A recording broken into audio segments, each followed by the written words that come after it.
can't do it with my gloves on, man. They just don't give you enough room on this coil to freaking undo it, man. Let's see if I can do it this way. Oh my God. This is a nightmare, man. There's not enough room to get your fingers in there, right?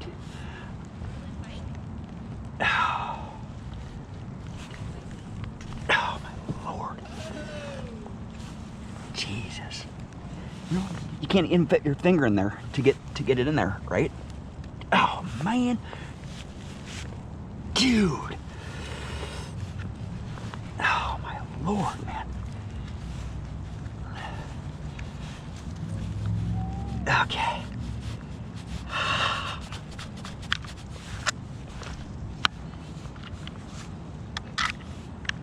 I don't think I'm going to be using this 11-inch coil very much because it's just so hard to change out, man.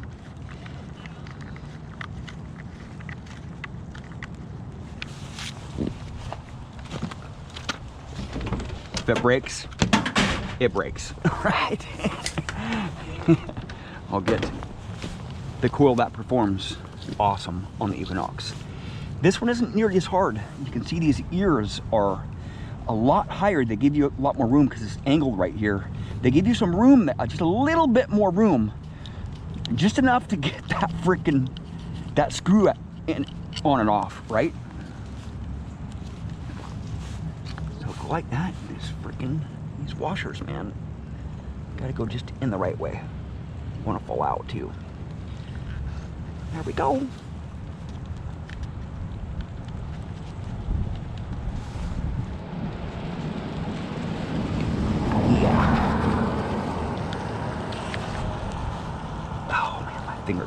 Fingers are starting to get cold already, man.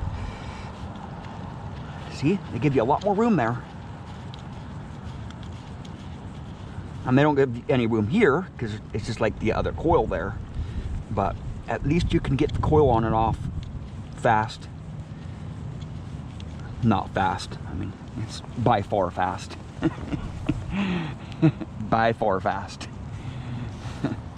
My Equinox, it's a good machine, but the design of the ergonomics of it are just not that great, man.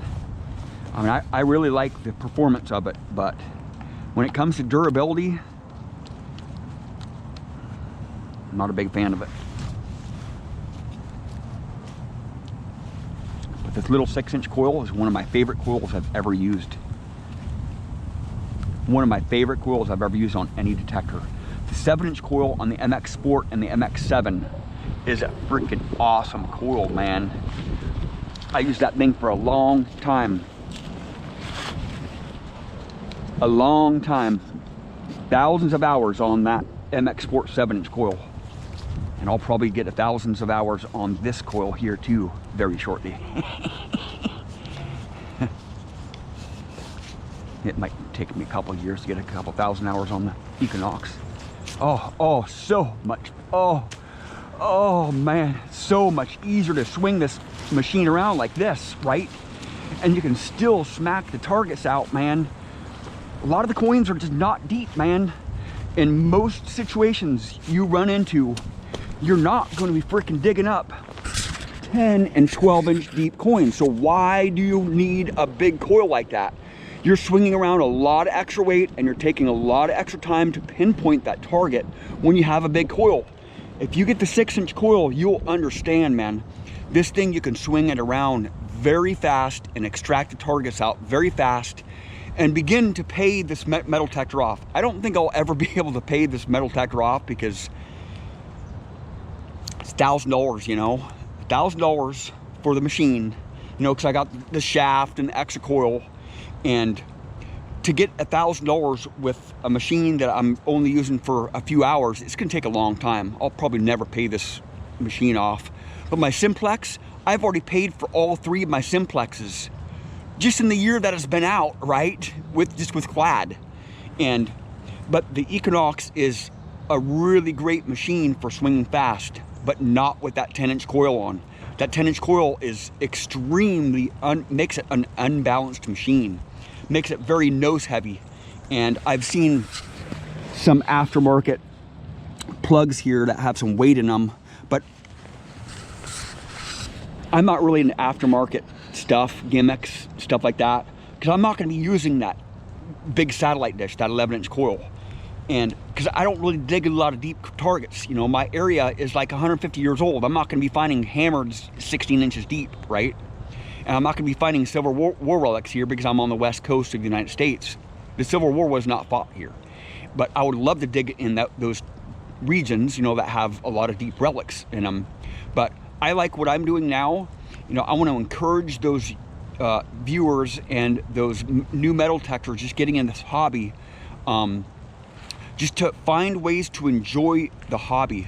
Don't try to do what everybody else is doing, right? I do some odd stuff. You know, I swing super fast. I dig up a lot of trash, but I'm having fun. I'm doing it the way that I want to do it. If you want to do what everybody else is doing, a lot of those guys who have experience, you know, years and years of experience, you know, they don't show you what's happening behind the scenes. I do. I dig up a lot of trash, and they do too. All metal detectors dig up trash, man. It's just part of this hobby. And I want to show you how much trash there is out there compared to treasures in my area.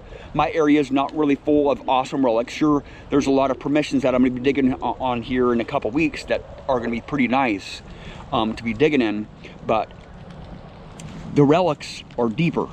And I'll probably be using the big coil on with the 11-inch coil on the Equinox, trying to get those relics out. But it's a process, man. You can't just go to an area that you've never detected in and just start smacking out deep relics. You have to get all the trash out. Not all the trash out, but you have to get a lot of the junk out first to be able to hit those deeper targets. And with this coil, I'm not going deep. I'm just trying to go shallow.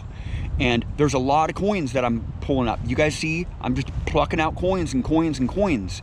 Every once in a while, I'll pull a silver out and I'll pull up deeper relics. This 6-inch coil does go 8-inch deep. I just got a key the other day, a few deeper targets in a video, and it does go 8 inches deep. So this coil, you can swing a lot faster, and it's all about recovering as many targets as you can per hunt.